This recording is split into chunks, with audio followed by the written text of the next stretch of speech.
Hi everyone, again welcome to textbook super coaching platform. तो कैसे आप सभी एस्पिरेंट।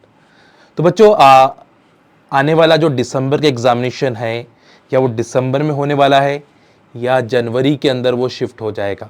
क्योंकि अभी तक CSIR ने जुलाई 24 का रिजल्ट नहीं लगाया। एक्सपेक्टेड उन्होंने अक्टूबर 15 को कहा है। एक्सपेक्टेड 15 अक्टूबर को आपका रिजल्ट लग जाएगा, ठीक है। बट फिर भी बहुत सारे एस्पिरेंट के दिल में ये डाउट ज़रूर होगा, है ना, कि आने वाले दिसंबर एग्जामिनेशन का क्या होने वाला है।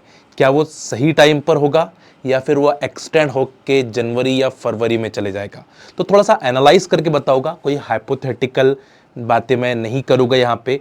एनालिसिस करके ही सारी चीज़ें मैं आपको बताने वाला हूँ कि आपका एग्जामिनेशन दिसंबर में होगा या फिर आने वाले जनवरी या फरवरी एग्जाम के अंदर होने वाला है, ठीक है। थोड़ा सा हम देख लेते हैं प्रीवियस ईयर का जो शेड्यूल था वो कैसे रहा है। प्रीवियस जो दिसंबर एक था उसमें आपका क्या शेड्यूल रहा था।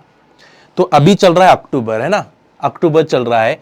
और जो दिसंबर 23 का जो एप्लीकेशन फॉर्म था वो आउट हुआ था 1 नवंबर को, है ना। 1 नवंबर को आपका 2023 के अंदर एप्लीकेशन फॉर्म आउट हो चुका था। 1 महीने का आपको टाइम दिया गया था एप्लीकेशन फॉर्म फिल करने के लिए। उसके बाद लास्ट डेट आपको पेमेंट की दी गई थी 30/11/2023 आपकी दी गई थी, ठीक है। ये प्रीवियस ईयर का मैं बता रहा हूँ जो 23 का है, ठीक है। तो फिर भी उसके बाद भी कहीं ना कहीं जाके वो उसको एक्सटेंड कर दिया गया था। अगर आप देख रहे होगे तो उसको एक्सटेंड कर दिया गया था कि 30/11/2023 से 5 बजे से लेकर 4/12 बजे तो दिसंबर, है ना, दिसंबर 2023 तक आप इसको एक्सटेंड कर दिया गया था, ठीक है। एग्जिस्टिंग लास्ट डेट आपको यहाँ पे दी गई थी और रिवाइज डेट आपको यहाँ पे दी गई थी कि एक्सटेंड करके इस तक आप फिल कर सकते थे। यानी 4 से 5 दिन का समय आपका बढ़ा दिया गया था। 30 नवंबर से 4 दिसंबर के तक आप एप्लीकेशन फॉर्म को फिल कर पा रहे थे। और आपका जो एग्जाम था वो 27, 28 और 29 दिसंबर को आपका एग्जामिनेशन हुआ था पिछले साल के इसमें, ठीक है। तो अभी भी देखा जाए तो अभी तक आपका एप्लीकेशन फॉर्म आउट नहीं हुआ है, ठीक है। तो एक्सपेक्टेडली हम कह सकते हैं कि 1 नवंबर तक आपका एप्लीकेशन फॉर्म आउट हो सकता है, या 1 नवंबर से बढ़कर हो सकता है कि आपका 10 नवंबर पे चले जाए, क्योंकि अभी तक उन्होंने हमारा रिजल्ट नहीं लगाया है, ठीक है।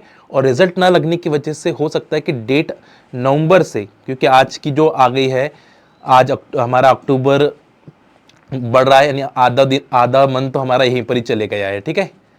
आज 8 तारीख आ चुकी है आपकी, है ना, 8 अक्टूबर आ चुकी है। और 8 आज से देखा जाए तो हमें एप्लीकेशन फॉर्म फिल करने के लिए कहीं ना कहीं आपके पास 20 एक दिन बाकी है या फिर 25 दिन बाकी है, ऐसा हो सकता है, ठीक है। तो थोड़ा एनालिसिस हम बता रहे हैं कि आप लोगों को डरने की ज़रूरत नहीं है। CSR क्या करता है, एप्लीकेशन फॉर्म एग्ज़ाम से 1 महीना पहले निकालता है, ठीक है। क्योंकि बार बार मुझे कमेंट्स लाइव सेशन के अंदर भी आ रहे थे, ठीक है, रिकॉर्ड सेशन में, कि सर दिसंबर में एग्ज़ाम हो गया, अभी तक रिजल्ट नहीं लगा है और ये दिसंबर एग्जामिनेशन हो सकता है या नहीं हो सकता है, ये जनवरी में जाकर। देखो, दिसंबर के आखिर में एग्जाम लेना ज़रूरी है उनको, ठीक है, क्योंकि वो साइकिल ब्रेक हो जाएगी। अगर आपका फरवरी में एग्जाम चले गया तो फिर वो जो जून वाली साइकिल वो ब्रेक हो जाएगी, जिससे पूरा शेड्यूल बिगड़ जाएगा। क्योंकि जैसे कोविड की वजह से आपका शेड्यूल पूरा बिगड़ा था, बट इस बार वो ऐसा नहीं करेंगे, ठीक है। रिजल्ट हमारा लेट हो सकता है, बट एप्लीकेशन फॉर्म आपको नवंबर के अंदर ज़रूर देखने के लिए मिलेगी।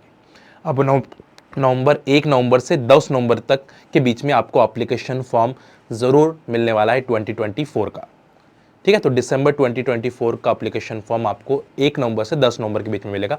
तो आपको चिंता करने की ज़रूरत नहीं है, क्योंकि उन्होंने 1 महीना पहले, एग्ज़ाम से 1 महीना पहले एप्लीकेशन फॉर्म पिक फिल करते हैं। और उसी टाइप से हमारा एग्ज़ाम हो रहा है। कोविड के बाद से ऐसा हो रहा है, कोविड से पहले ऐसा नहीं होता था। कोविड से पहले प्रॉपर एक शेड्यूल था, बट कोविड के बाद से है कि ऐसा शेड्यूल बन गया है कि हमें 1 महीना पहले ही एप्लीकेशन फॉर्म फिल करना पड़ा। बट वरना कोविड से पहले ना 2 महीने पहले एप्लीकेशन फॉर्म फिल करते थे आराम से, है ना। बट अभी ऐसा हो रहा है कि 1 महीना पहले करो और सडनली एग्ज़ाम दो आराम से, है ना।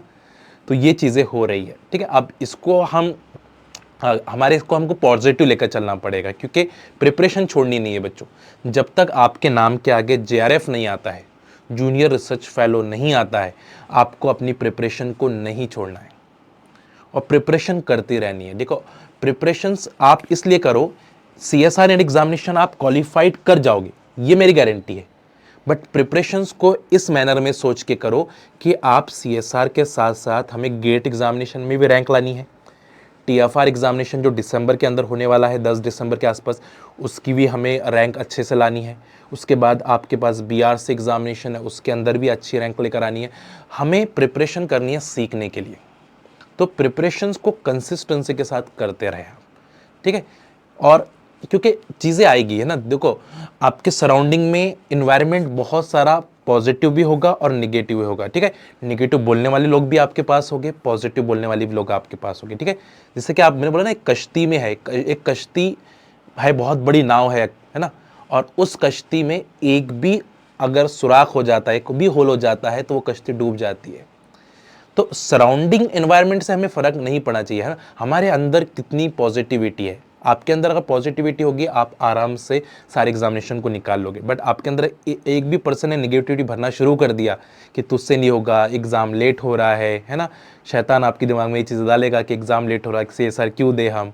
बट देना है, हमें JRF निकालना है, हमें फेलोशिप लेनी है, हमें अच्छे इंस्टीट्यूट से PhD करनी है, ये आपके दिमाग में आपको बिठाना है, ठीक है। और आपका होगा बिल्कुल, क्योंकि बहुत सारी अपॉर्चुनिटीज़ आएंगी गेट में, क्योंकि नेट का पढ़ोगे तो गेट अच्छी रैंक के साथ निकलेंगे, गेट है कि तो ONGC में आप एंटर कर सकते हो। तो अपने आप को आप डीमोटिवेट मत करिए, लर्निंग हमेशा आपको कहीं ना कहीं अच्छा देकर जाती है। आप एकेडमिक्स में जाओगे, कहीं पढ़ाओगे, किसी को पढ़ाओगे तो आपका नाम निकालेगा। तो लर्निंग इसलिए करो, पढ़ो इसलिए, रिजल्ट बाय डिफ़ॉल्ट आपको मिलना शुरू हो जाएंगे, है ना। रिजल्ट आपको बाय डिफ़ॉल्ट, सिर्फ रिजल्ट को टारगेट करके हमें प्रिपरेशन नहीं करनी चाहिए, ठीक है। हमें प्रिपरेशन है सीखने के लिए और फिर उसको अप्लाइड करें, और बाय डिफ़ॉल्ट आपके रिजल्ट बनते जाएंगे और आपको पता ही नहीं चलेगा कि एक के बाद एक रिजल्ट क्या है। नेट लग गया, सेट लग गया, गेट लग गया, TFR का निकाल लिया, एक के बाद आपके नाम के आगे ये सारे लगने शुरू हो जाएंगे, ठीक है। तो आपको अपनी प्रिपरेशंस को छोड़ना नहीं है, ठीक है। और अपने अंदर से जो भी आप डिमोटिवेट हो रहे हैं उसको बाहर निकालना है, क्योंकि आने वाला दिसंबर एग्जामिनेशन 100% होने वाला है। अब वो डेट जो है हो सकता है कि 27, 28, 29 थी, तो उससे पहले भी हो सकता है, या फिर हो सकता है कि 29 फिर जनवरी के पहले वीक तक चले जाए, ऐसा भी हो सकता है ना, जनवरी के पहले वीक में हो सकती है। तो ऐसी पॉसिबिलिटीज़ आपको देखने के लिए मिल रही है, ठीक है। बट आपको अपनी प्रिपरेशन को छोड़ना नहीं है कि भाई अभी तक तो रिजल्ट नहीं आया, चलो मैं आराम से प्रिपरेशन करता हूँ। प्रिपरेशन उसी स्ट्रेटजी के साथ करिए, उसी जोश के साथ करिए कि हमें क्वालिफाइड करना है दिसंबर एग्जामिनेशन को, ठीक है बच्चा। चलिए, उम्मीद करते हैं कि इस सेशन से आपको कुछ ना कुछ रिलैक्सेशन मिला होगा, आपका दिल जो घबरा रहा था उसको कुछ ना कुछ आराम मिला होगा, ठीक है। और जो भी कुछ आपको क्यूरीज आ रही है आप कमेंट बॉक्स में पुट करें, और आपको क्या लगता है कि दिसंबर में एग्जामिनेशन होगा या जनवरी के अंदर चले जाएगा या फरवरी में जाएगा, आप कमेंट करके ये बता सकते हैं मुझे। चलिए, अपना ख्याल रखिए, stay healthy, stay happy, bye bye, take care.